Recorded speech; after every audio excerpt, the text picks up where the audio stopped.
Welcome back, everyone, to the finale of our career mode series here in NASCAR Heat 3. So we are very much at this point looking forward to NASCAR Heat 4, and after our last race at Texas, I'm even more looking forward to NASCAR Heat 4 and just hoping against hope that some of these AI issues are taken care of. Our Texas race did not end anywhere close to the way we wanted it to. We could have come into the pits after our wreck and tried to fix it, the damage and all that kind of thing, but the damage was done as far as I was concerned. At that point, I really didn't want to go back to the back of the pack again for obvious reasons. So now we have moved forward past Phoenix and on to Homestead, Miami for, as I mentioned at the beginning, the finale of the NASCAR Heat 3 series. So before we do that, let's go ahead and let's get a little bit of happiness, a small measure of happiness. You can see we have 9.8 million in the bank. Let's go ahead and purchase a chassis. So now we have a super speedway chassis, and thankfully that will give us, and of course we could hire a couple more employees at this point. Not really all that necessary, but we could hire some more employees, and then that would leave us only needing a road course chassis in order to fill up our list of chassis. At least one to cover every particular type of racetrack. So let's head into next race and we'll prepare for the race, adjust our work plan. And so Speedway chassis in bay number 2 is already ready to go for us at Homestead. So what we're going to do is begin work on the Daytona car. Not that we're going to end up using it, but just to go ahead and complete things here, we'll go ahead and do that work. And I'll tell you what, let's come back out and let's go ahead and work on bay number 1 as well, since we've got folks that need a little work to do before we get ready for the off season. All right, there we go. Of course, bay number 2 was already set for us. Now bay number 1 and bay number 4 are looking good. So let's go ahead and back out of that. Click on Go Race, and Speedway chassis number 2 it is. Let's head to the track. All right, folks, it is time for the Homestead Miami finale. And once again, we're going to be starting in the rear of the field. And of course, we know what kind of dangers that can possibly bring to us. We're going to try to get to the bottom and work our way forward. The goal, as always, is to win the race, and if we can't win, we'll try to get a top 5 or a top 10, just whatever we can get, passing the most cars that we possibly can. All right, so we want these guys to pass us. There we go. There's Kennington. We'll let him pass us so we can get to the bottom, and now we'll try to start our march forward. These guys normally will give us the bottom, but I'm going to try to pedal this thing a little bit just to make sure of them giving us some room. You can see even 3 wide there with the 43. He was about halfway up the track, so they were crammed in there pretty tight. Careful, still there. And we don't want any part of that. All right, now you're clear. Car outside. And you can see I'm trying to give them as much room as possible because we are fresh off of what happened at Texas. Hold your line here. Hold the wheel. All right, clear outside. But a part of me knows that what happened to us at Texas is just part of it. Now, there were certainly some issues that contributed to that, but we put ourselves in that position to make it more fun. We start in the rear for a reason. Clear high. Clear high. Car outside. And starting in the rear puts you front and center for the possibility of trouble. And when you do that enough times, it's going to bite you. Still there. All right, again, just trying to tiptoe my way through here. Outside, outside. All clear, all clear. A little loose there on the exit of 4, but we've made our way up to 16th so far. So we have passed a lot of cars.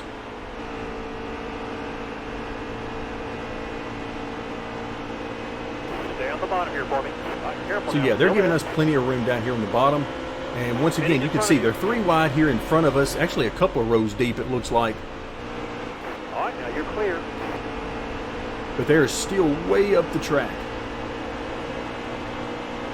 9 laps here in stage 1, and we're about halfway through at this point. Stay low, stay low. Careful, still there.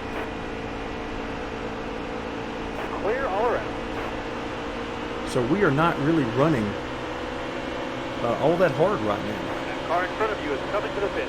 I mean, I'm backing out of the gas very early on entry, trying to give time to see where everybody's going to go and if anybody's going to try to come down here with us. Outside, outside. As you can see, we're steadily moving up through the field. We are now into the top 10. Outside. Got a car up top, he's up top. Got a car high now.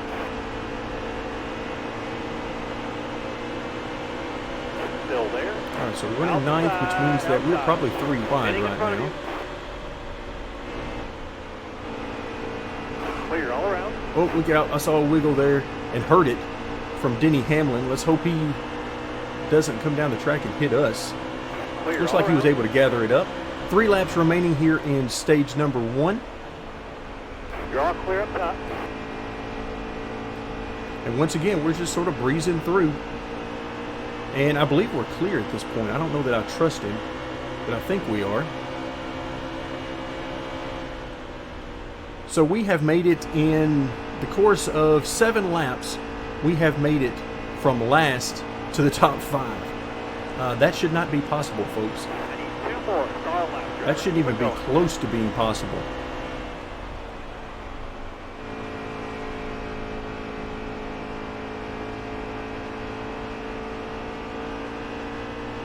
So trying out something a little bit different on the setups, not necessarily thinking that it's going to transfer to Heat 4, of course, after everything we've heard about the physics changes. But always just like to play around with some different setup. And right now I have no idea how good or bad it is because we haven't had an opportunity to run fast. I mean, we're not going to catch these guys and pass them in front of us, and we're in 5th to begin with, so we're right where we need to be. So we'll see what we've got here, apparently in stage number 2. But these guys are certainly not running away from me.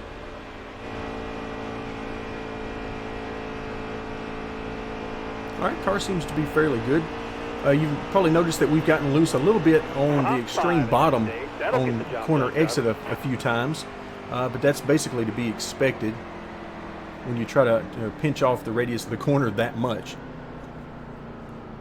All right, 26 laps remaining.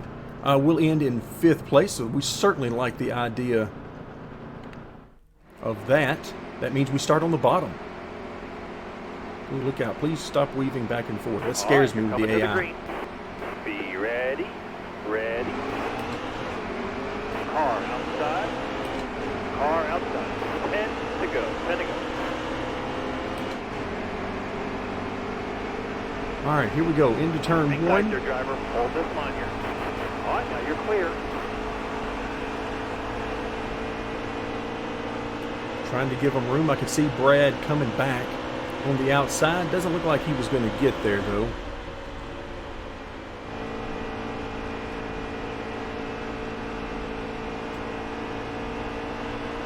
All right, so now let's just see what kind of speed they've got here at the front of the pack. Do they have enough speed to hang with me? Hopefully they do. That would be quite nice if they did, but we'll see. It's not off to a good start, I'll tell you that much.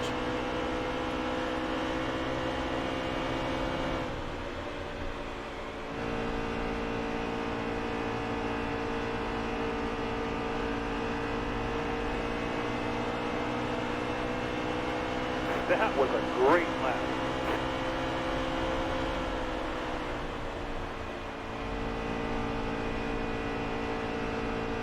All right, so right now they are not able to hang with us, and we are just cruising.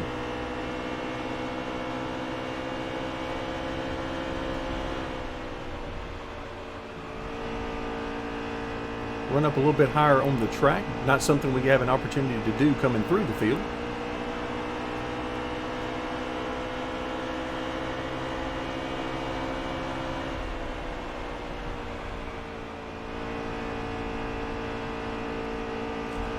All right, let's go ahead and bring up the leaderboard. Let's just see where these guys are. So we're a second ahead of Keselowski right now. We'll see if that continues to be about the same, or if it shrinks, or maybe even grows. Let's find out.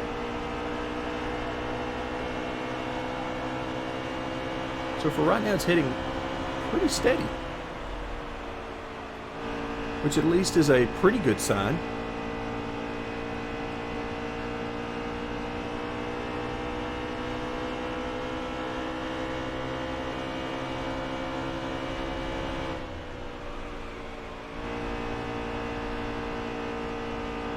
Alright, now they're starting to slip back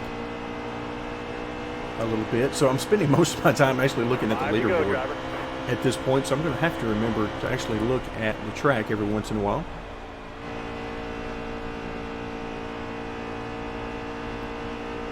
In a lot of ways, a race like this as the finale for NASCAR Heat 3, it says a lot, and it really sums things up really nicely with how things have gone in NASCAR Heat 3. There are some tracks where racing with the AI can be fun, but overall, the AI just have too many weird behaviors to have consistent fun against them just week after week. You have to take too many different tactics to try to make the game either more difficult or add some excitement, or whatever the case may be that we have to try from time to time. And again, my ultimate goal, my ultimate hope would be that as we head into NASCAR Heat 4, that we can get to a point where the fastest AI are faster than me, and that I have to work really hard just to get into the top 10, to the top 5, and maybe every once in a while have a chance for a victory. That would be the ultimate goal. We need the fast AI to be a good bit faster. Not necessarily at every track. Some of the tracks, they're not too bad.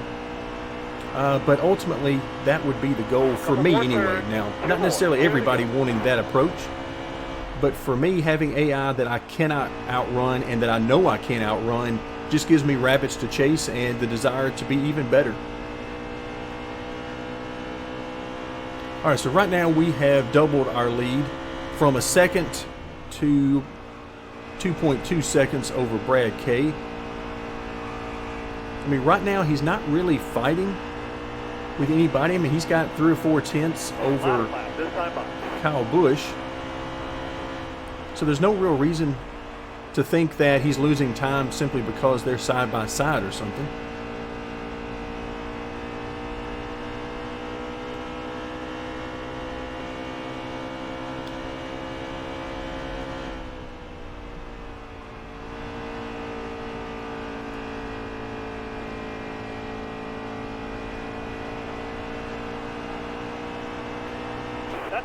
All right, there we go. Stage 2 is over.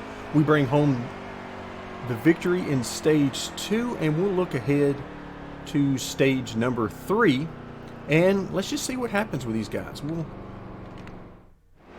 see if we can't have some fun with them. All right, you're coming to the green. Almost ready. Car on the outside now, outside. All right, 12 laps remaining in our NASCAR Heat 3 career. However, this does not mean this is the last time I will race in NASCAR Heat 3, because I will definitely be using Heat 3 some, because I want to do some comparisons when Heat 4 is released. I want to do some comparisons with Heat 3 with, you know, setups and lap times and that kind of thing. So I'll definitely be continuing to use NASCAR Heat 3, just probably not for the types of recordings that we've seen so far. Any footage we see going forward will probably be as part of NASCAR Heat 4 and doing some comparisons. All right, so right now we're off to a nice little lead.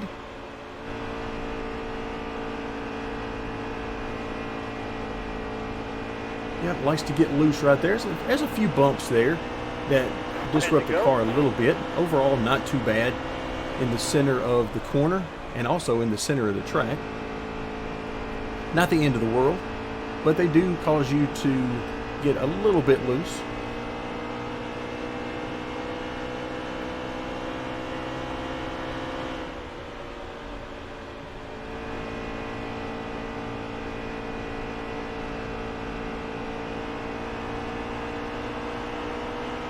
Alright, so you can see our lead is slowly but steadily growing.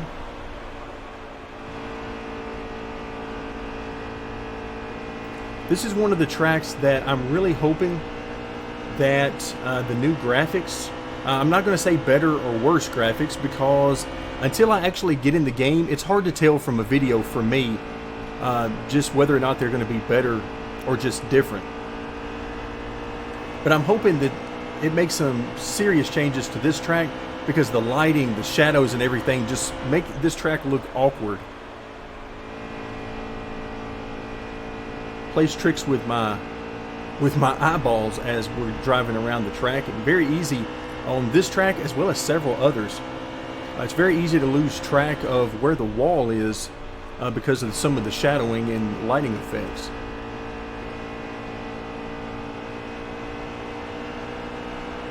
California comes to mind with that.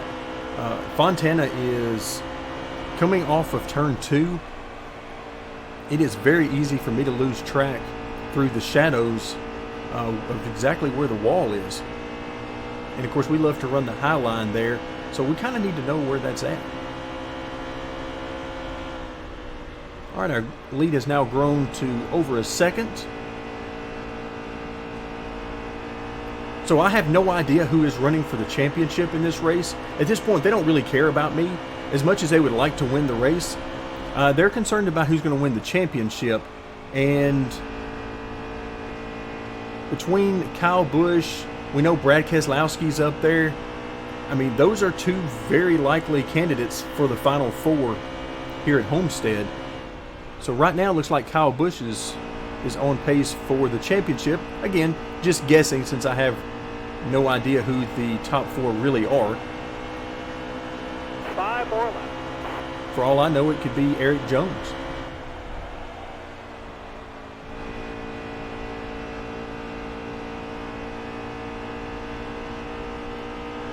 Alright, did he just say 5 more laps? That doesn't seem like enough laps. Doesn't seem like we've been running long enough for that.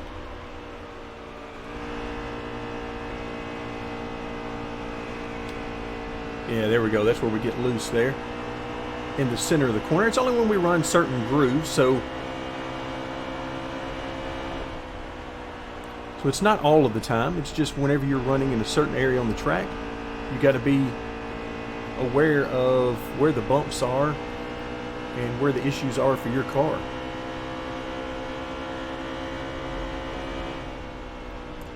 Alright, so I'm going to try to pay a little bit more attention to the right hand side of the screen, where it lets us know our lap time, but most importantly here, the number of laps remaining. And sure enough, 3 laps to go. So yep, that's what he said, 5 laps. Just a couple of laps ago.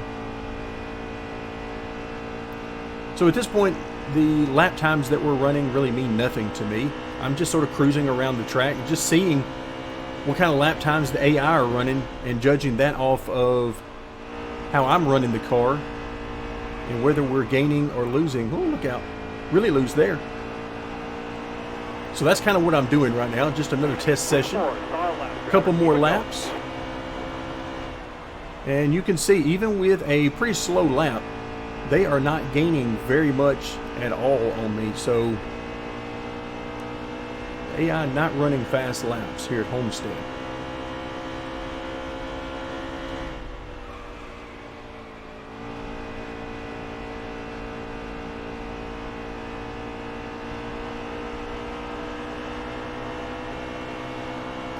All right, here we go. Final lap.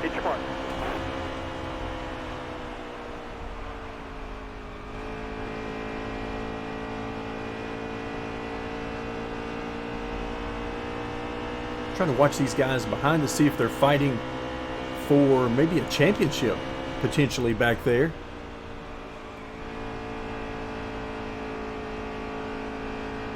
So here we come off of turn 4. And we're going to bring home the victory. So not bad. Way to go, In our driver. final few That's a races, win. we come Nice home job. with a couple of victories at Martinsville and then in the finale at Homestead. So very happy with that. Wish the racing had been a little different, but we've become accustomed to these variations in the AI. So let's move forward and let's see. Is it going to tell us who the champion was? Since it was not us. So once again, we'll have a nice payout. You can see the team payout really doesn't mean a whole lot when you get to this point because our merch payout is crushing it. $1.35 million just in merchandising. That's a lot of t-shirts, folks. A lot of t-shirts. So there you have it. The final standings in, let's see, it's not going to let me scroll up and see who the champion was, at least not on this screen. But we ended the season with 3 wins and with a 10th place finish. All right, we'll take it.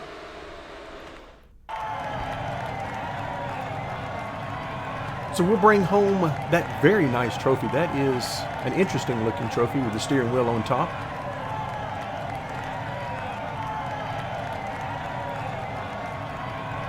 So not a bad way to go out in NASCAR Heat 3 for us, as we will be standing atop the door victorious at Homestead.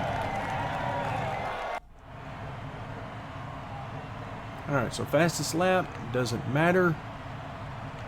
Let's head back to the main screen. So I would assume they're going to ask us about what we want to do for next season. Look at that, $1.75 million. So you can rack up a lot of money very quickly when you're making that kind of money per race. And keep in mind, we haven't been in the Cup Series that long at all, and we've already amassed quite a few fans and quite a bit of money per race. So we'll go ahead and press continue. You can see our incentive contract was to get the win. I mean, what else was I going to choose? Obviously, we're going for the victory at Homestead, and we're able to bring it home. All right, so we got Twitter feedback from Kyle Busch. Now, that's what I call a win. Claudius Magnifico. I have to decide if I want to continue with old Claudius into NASCAR Heat 4. Love that name. Absolutely love that name. So fast, professional, and incredibly clean. Appreciate that from maybe champion Kyle Busch. Maybe. And then Matt DiBenedetto, he's saying that we have all the talent, professionalism, a win, and my respect. All right, we'll take it.